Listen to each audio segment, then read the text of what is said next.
Labas penktadienio vakaras. Būdavo visada įprasta penktadieniais vis toliau ir toliau skaityti knygą Nabilo Kureši, buvusio musulmono, Ieškojau Alacho, suradau Jėzų.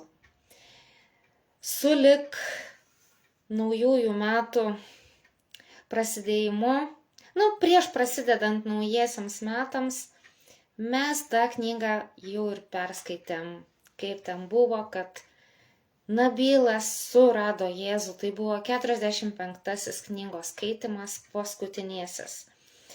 Tačiau aš jums pažadėjau paskaityti epilogą. Epilogas būna knygos gale, kur autorius parašo, kad ačiū, kad skaitėte mano knygą, taip, ten toks atsisveikinimas. Tačiau, kai išėjo antrasis knygos leidimas, epilogas išėjo išplėstas, nes Nabilas pasakoja, kad jis gavo labai daug laiškų, kai išėjo pirmasis jo knygos leidimas, ir tuose laiškuose žmonės labai jo klausinėjo, kaip ten buvo toliau, kaip ten sužinojo tėvai, o kaip Deividas apie jo atsivertimą, nes Nabilas juk atsivertė ir išpažino Jėzų Kristų savo viešpačiu, būdamas vienas savo namuose ant kelių. Ir žmonės jo klausė, tai papasakok, o kaip ar Deividas džiaugiasi, kaip tu jam pasakėjai, kaip ten tie tėvai tavo, kokie tau išbandymai, kaip tu toliau gyveni. Ir kadangi jis gaudavo tiek daug tų laiškų, tai jau kai išėjo antrasis knygos leidimas, jis išplėstą epilogą parengė ir jame jau yra pasakojama Nabilo, kaip ten toliau buvo. Kadangi aš neturiu popierinio varianto to išplėsto epilogo, tai aš iš audio knygos rusų kalba persirašiau čia savo ant lapų lietuvių kalba, tam, kad galėčiau jum perskaityti. Ir ten dar tiek daug, pasirodo labai daug tų lapų gavosi. Nežinau, kiek aš suspėsiu per šį vakarą perskaityti. Jeigu kartais matysiu, kad per ilgai užtrunka jau tas skaitimas, tai tada dar vienam kartui nukelsim, kad nesigautų per daug ilgas šitas epilogo skaitimas šį vakarą. Nieko daugiau nebelaukdama pradedu. Išplėstas epilogas. 2015 metai rugpjūčio 24. Saulė leidžiasi už horizonto. Oras kvepia gaivumu ir lengvu Anglijos lietumi. Nabilas Anglijoje. Baigėsi mano pirmoji vasara Oksforde. Prabėgo kaip sapnas. Gal dėl mano 3 mėnesių dukrelės, reiškia yra jau jo dukrelė, kuri dabar šnopuoja man iš dešinės. Šiandien sueina lygiai 10 metų, kaip aš pirmą kartą atsiklaupiau prieš Jėzų. Pirmajame knygos Ieškojau Alacho, suradau Jėzų leidime epilogas buvo trumpas. Į tą knygą aš žiūrėjau labiau kaip į pamokslo įrankį, negu kaip į pasakojimą apie save. Aš užbaigiau pasakojimą savo atsivertimu ir padėjau tašką.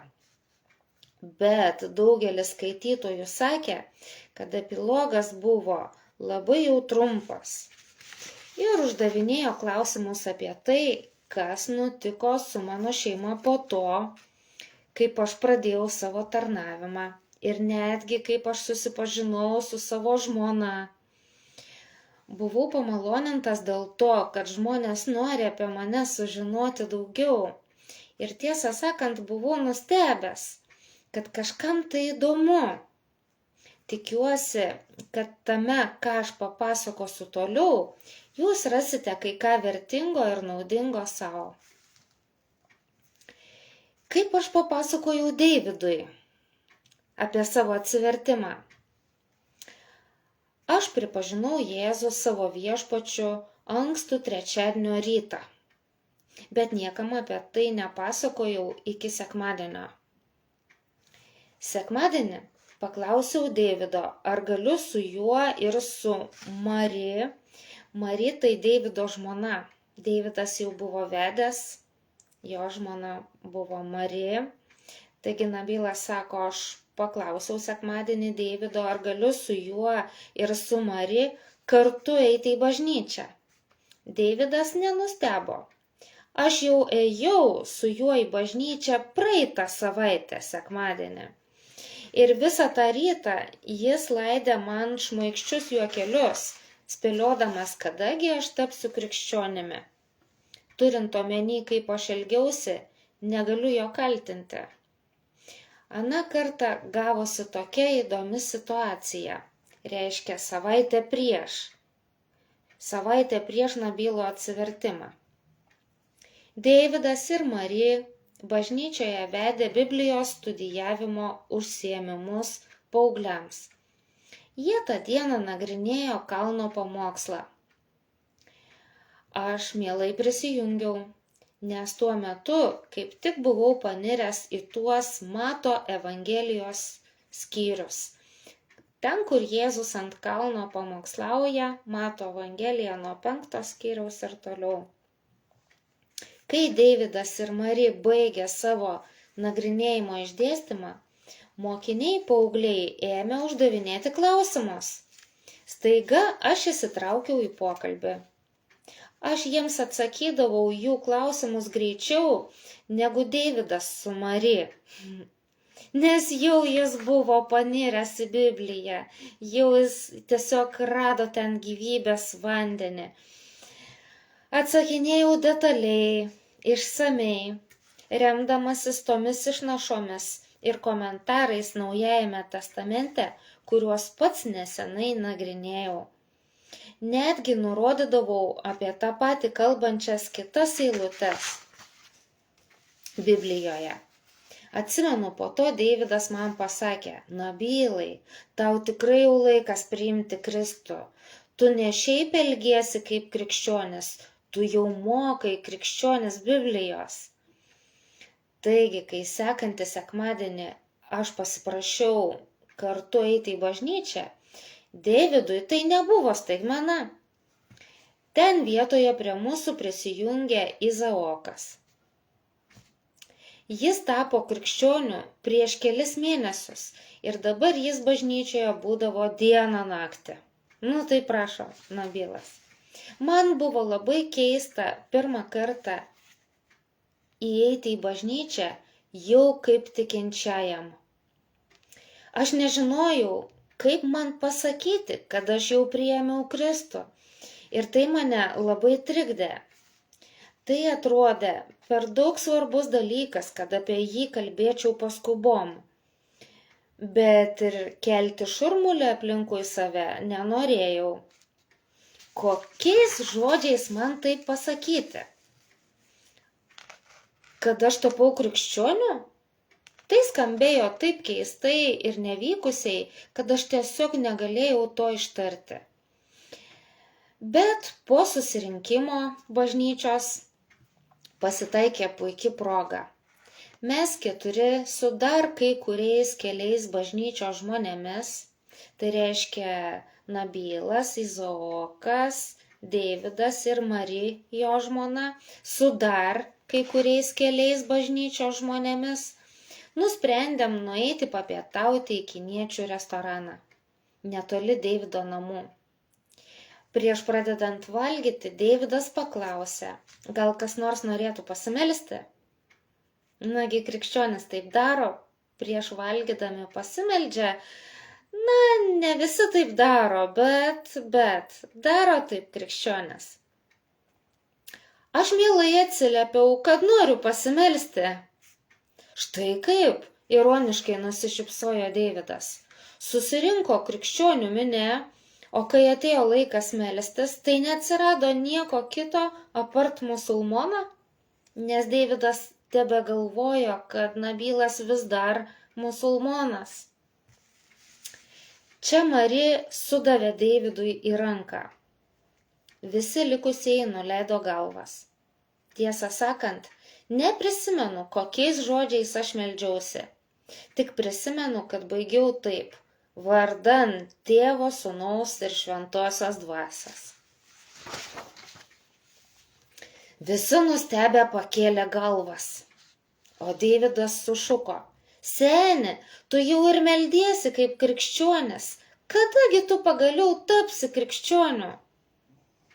Mari, Deivido žmona, buvo įžvalgesnė, sako Nabilas, negu jos vyras Deividas.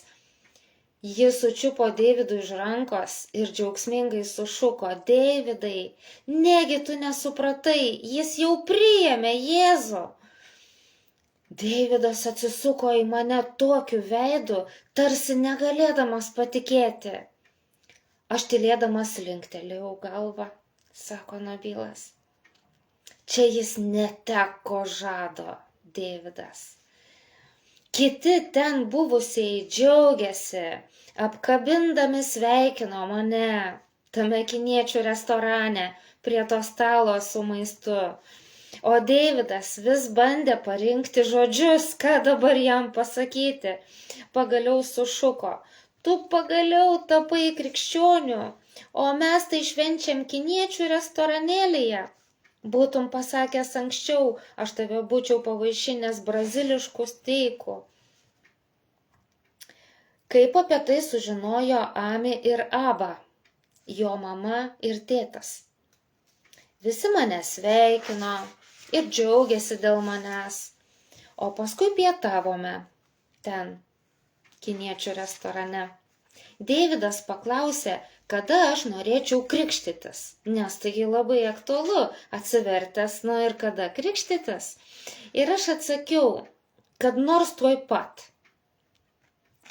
Aš skubėjau ne dėl kokių nors teologinių supratimų, o todėl, kad norėjau, jog mane pakrikštytų Deividas. Jis netrukus turėjo išvažiuoti į Niujorką, nes nusprendė stoti į Fordo universitetą ir įgyti filosofijos religijos daktaro laipsnį. Deividas nebuvo pasiruošęs mane pakrikštyti. Jis rimtai paaiškino, kad krikštas tai viešas savo tikėjimo išpažinimas. Ir prieš krikštydamasis aš turiu apie savo atsivertimą pranešti tėvams. Deividas mane gerai pažinojo ir suprato kaip niekas kitas. Pasisakyti tėvams man buvo sunkiausia. Ir nukelinėti tą pokalbį su tėvais aš būčiau galėjęs amžinai. Mes ėmėm ginčytis, kaip jau daug kartų esame tai darę anksčiau. Galiausiai aš pasakiau, čia nėra ko ginčytis, Deividai. Tu prieš išvažiuodamas mane pakrikštysi ir viskas, o tėvams aš nieko nesakysiu. Gerai, atsakė Deividas, reiškia aš melsiuosi, kad tavo tėvai viską sužinotų patys. Jis taip ir padarė ir Dievas atsakė į jo maldą, į Deivido maldą. Po kelių dienų Ami ir Aba sumaišė laiką, atėjo pas mane į svečius, kai manęs nebuvo namie, nes Nabilas gyveno jau atskirai, nuomavosi su 2 kitais kažkokiais studentais butą arčiau universiteto. Taigi Ami ir Aba sumaišė laiką, atėjo pas mane į svečius, kai manęs nebuvo namie. Paprastai išeidamas iš namų, aš užrakinu buto duris, užtrenkiu savo kambario duris, niekada nepalieku įjungto kompiuterio ir atidaryto messengerio. Tačiau tą dieną kažkodėl praleidau visas šitas atsargumo priemonės. Ami ir Aba paskambino į duris, bet niekas neatidarė.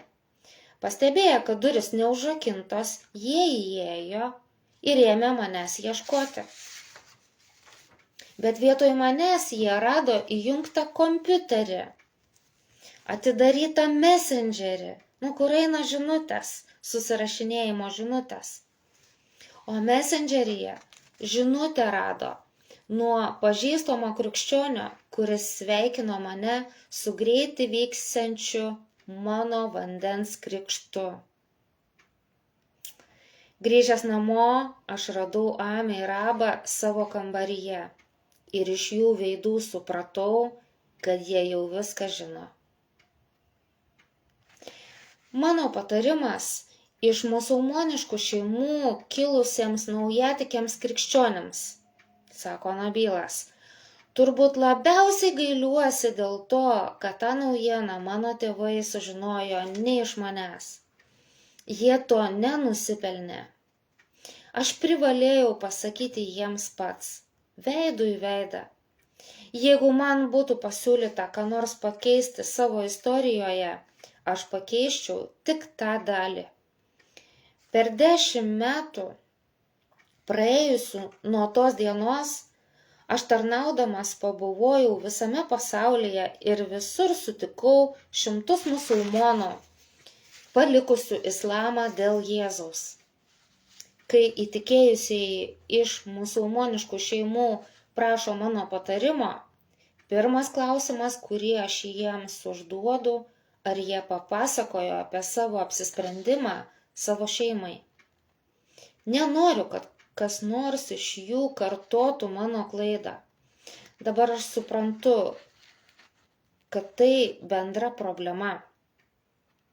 Garbės ir gėdos paradigmos kartu su didžiulė kaina, kurią tenka sumokėti atsivertus, paralyžuoja daugelį buvusių musulmonų ir stumia juos nutylėti, apgaudinėti.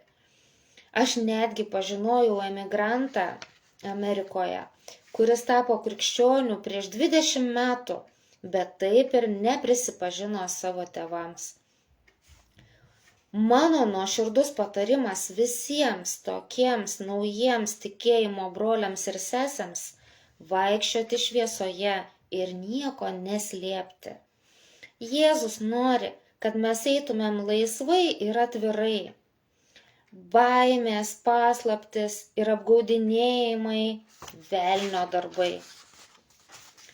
Ypač tai svarbu musulmonams gyvenantiems garbės ir gėdos paradigmoje.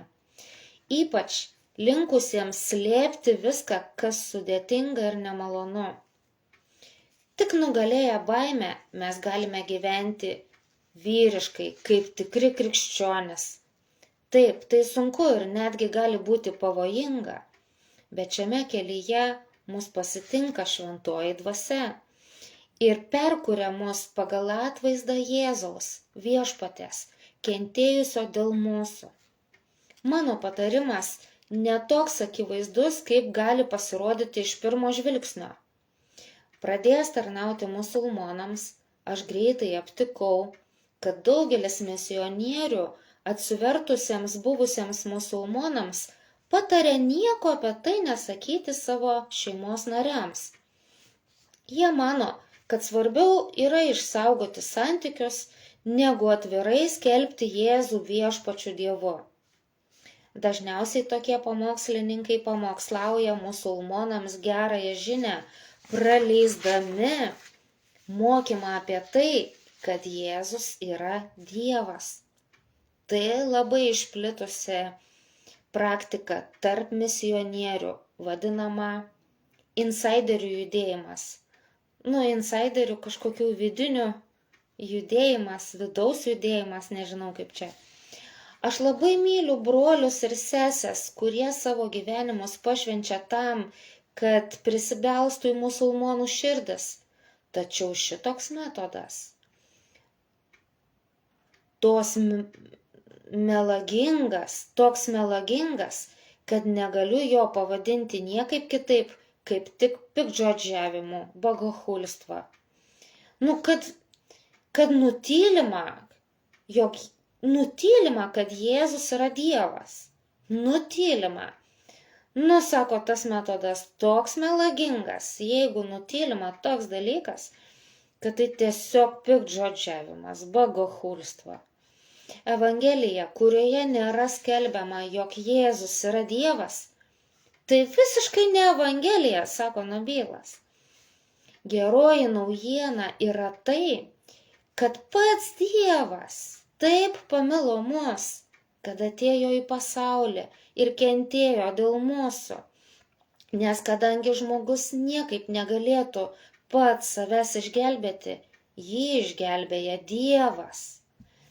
Dievas nesiuntė ko nors kito vietoj savęs atlikti viso juodo darbo.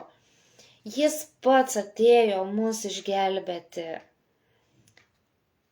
Niekas kitas to padaryti negalėtų.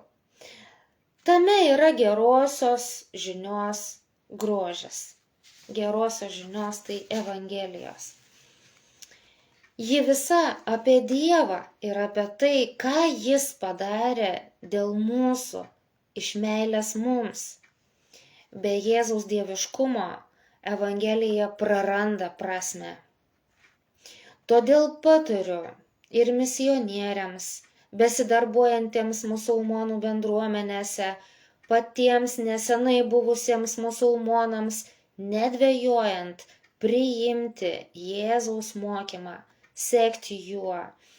Sekti juo dažnai reiškia nutraukti ryšius su artimaisiais ir netgi statyti save į mirtiną pavojų. Skausmas ir vargai nepaprasčiausia rizika atsirandanti su Jėzaus priėmimu, bet ir kelias, kuriuo mes einame paskui Jėzų.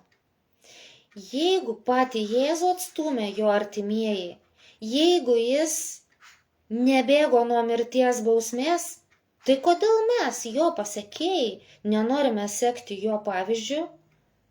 Klausia Nabilas. Krikščionybė neatsiejamai susijusi su kentėjimais. Apie tai kalba tokios rašto vietos ir Nabilas išvardina. Filipiečiams 4, 6-7 eilutė, Luko 18, 1-8 eilutė ir Mato 6, 25-34 eilutės. Aš čia dabar neskaitysiu šitų rašto vietų, bet jis turi tas rašto vietas, kurias rekomenduoja perskaityti ir matyti, kad kentėjimai tai ir yra sekti Jėzumi Kristumi. Kentėjimai dalis to kelio neišvengiama visiems krikščionims. Šiuose eilutėse aš radau paguodą pirmaisiais mano krikščioniško gyvenimo metais. Pati svarbiausia pamoka, kurią aš tuo metu išmokau, buvo tai, kad kentėjimai kaip niekas kitas pririša mus prie Jėzaus ir atveria mūsų širdis šventajai dvasiai guodėjui. Pakartosiu, čia taip svarbu, kentėjimai kaip niekas kitas pririša mus prie Jėzaus ir atveria mūsų širdis šventajai dvasiai guodėjui. Gal dėl to pirmiausia, ką mes darome tapę krikščionimis, tai krikštijamės. Tai simbolizuoja mūsų pasirengimą mirti pasauliui. Nes tu, kai panyri visas į vandenį panardinamas, bulbuli viskas tavęs nebėra. Tai tavo mirtis. Tai simbolizuoja tavo mirtį pasauliui. Tavęs nebėra. Tu miršti. Tu po vandeniu viskas. Daugelis krikščionių krikšte mato mirimo simbolį. Ir niekas nemano, kad šitas simbolis neturi prasmės. Turi didžiulę prasmę. Imti sekti Jėzumi reiškia numirti tam, kad pradėtum gyventi tą naują gyvenimą Jėzuje Kristuje. Va kaip Nabilas pabrėžė. Pirmosios dienos krikščionybėje. Sekantį sekmadienį buvo liūdnai saldi šventė. Deividas pakrikštijo mane savo vidinio kiemo baseine ir išskrido į Niujorką. Pakrikštijo ir išskrido. Liūdnai saldi šventė. Ta pačia diena vyko paskutinis susirinkimas bažnyčioje, kurioje mes susitikdavome. Dar vienas paskutinis dalykas – bažnyčios paskutinis susirinkimas. Pastorius irgi išvyko iš Virdžinijos valstijos. Mes su Zachu, atsimenate Zachą, kuris buvo budistas, kuriam Deividas irgi skelbė Evangeliją, tai Zachas irgi atsivertė į Jėzų Kristų, kur eidavo kartu Nabilas musulmonas, Deividas krikščionis ir Zachas budistas. Tai Deividas draugaudamas su budistu ir musulmonu meldėsi, skelbė Evangeliją ir ačiū Dievui, ir budistas, ir musulmonas atsivertė į Jėzų Kristų. Ir sako, mes su Zachu, buvusiu budistu, nusprendėm išbandyti sekti Jėzumi be bažnyčios ir be dvasinių vadovų. Kad čia jau paskutinė išvažiavo pastorius, nusprendė jie pabandyti va taip. Kartu su dar kitais 2 vaikinais iš tos bažnyčios, irgi nesenai pasišventusiais Kristui, nusprendėme gyventi krikščionių gyvenimą 4, tokią bendruomenę. O ką iš tikrųjų, va čia jau ir yra krikščionių bendruomenė 4, jau. Ta mūsų patirtis truko beveik metus, sako Nabilas. Viskas, ką mes nuo pat pradžių žinojome, tai, kad mes norime tapti panašiais į Kristų. Va taip. Tikrai atsivertę. Tikrai atgimę ir atsivertę. Norime tapti panašiais į Kristų. Netrukus į mūsų rankas pateko knyga Nori būti kaip Kristus? Paklausk manęs kaip. Toks knygos pavadinimas. Oho, gera knyga ir aš norėčiau tokios. Ta knyga parašė Chuck Swindoll. Ji buvo būtent tai, ko mums reikėjo, sako Nabilas. Joje buvo aprašomas dvasinis darbas, būtinas tam, kad gyventum krikščionišką gyvenimą. Dabar visomis savaitės dienomis mes skaitėme šventąjį raštą ir apmąstėme jį, o trečiadieniais vakarais susirinkdavome aptarti visą tai, ką per savaitę skaitėme ir apmąstėme savarankiškai, ir kartais užsisėdėdavom iki 4 valandos ryto, atidėdami visus savo reikalus dėl troškimo pažinti Dievą ir jo tiesą. Mes kartu melsdavomės, kartu pasninkaudavome, kartu mokėmės šventojo rašto vietas mintinai, išpažindavome vienas kitam savo nuodėmes. Žodžiu, sekėme Viešpačiu visais būdais, kokius tik sugalvodavom, kokius tik jie atrasdavo šventajam rašte. Tame periode mūsų tarpe buvo ir stebuklai, ir regėjimai, ir pranašystės. Vieną kartą mes net išvarinėjome demonus. Neabejoju, kad šitas ugnimi liepsnojantis sekimo Viešpačiu periodas gulė kaip mano krikščioniškų įsitikinimų pamatas sekančiam 10-mečiui.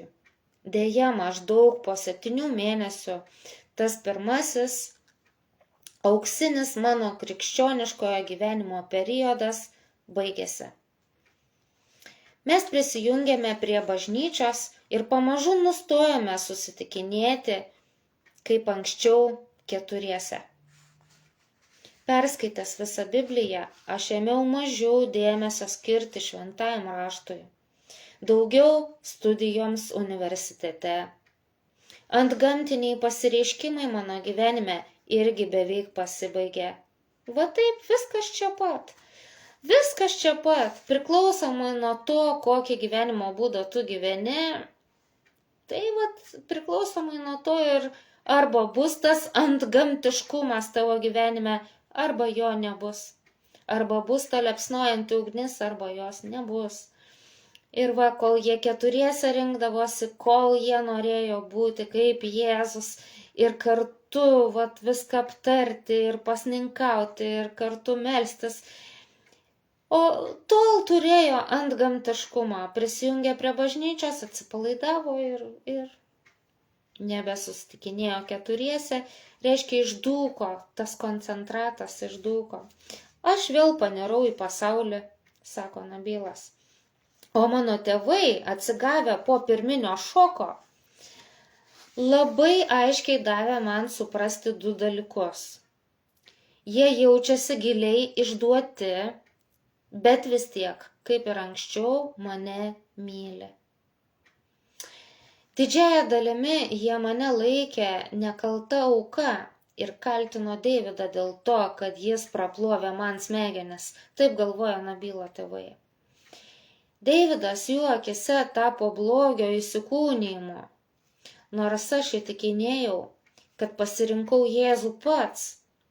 Po keletos metų įtempto ieškojimo ir svarstymų jie paprasčiausiai negalėjo tuo patikėti.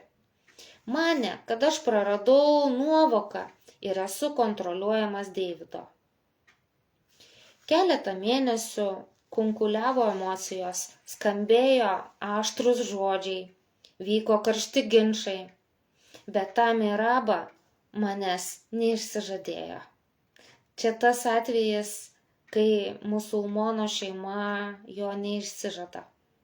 Bet labai daug atvejų, kur kas žymiai daugiau atvejų, kai išsižada.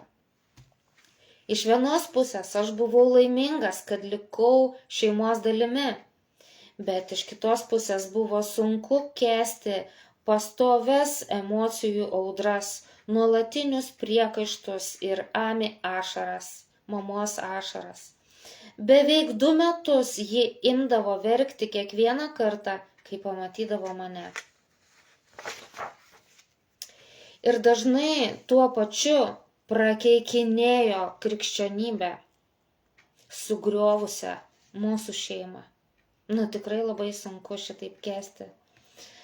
Norėdami padėti man atsipeikėti, tėvai vertė mane susitikinėti su imamais, islamo mokytojais ir mūsų sektos vadovais, Ahmadų sektos vadovais, musulmonais. Kai kurie imamai atvažiuodavo 100 mylių, kad pasikalbėtų su manimi. Pas kitus mes patys važiuodavome 100 mylių, Nabilas su tėvais. Dažnai jie reikalaudavo paaiškinti, kokį tokį didelį prasikaltimą aš radau islame, kad atsisakiau jo dėl krikščionybės. Kartais užversdavo mane tais pačiais apologetiniais klausimais, kuriais aš savo metu užvertinėjau Deividą. Jų visų požiūris buvo toks. Kaipgi galima krikščionybei teikti pirmenybę prieš islamą? Tai tiesiog neįmanoma. Netgi dabar daugelis musulmonų į mano istoriją reaguoja lygiai taip pat. Tie, kurie manęs nepažįsta, spėja, kad aš perėjau į krikščionybę dėl kokios nors asmeninės naudos.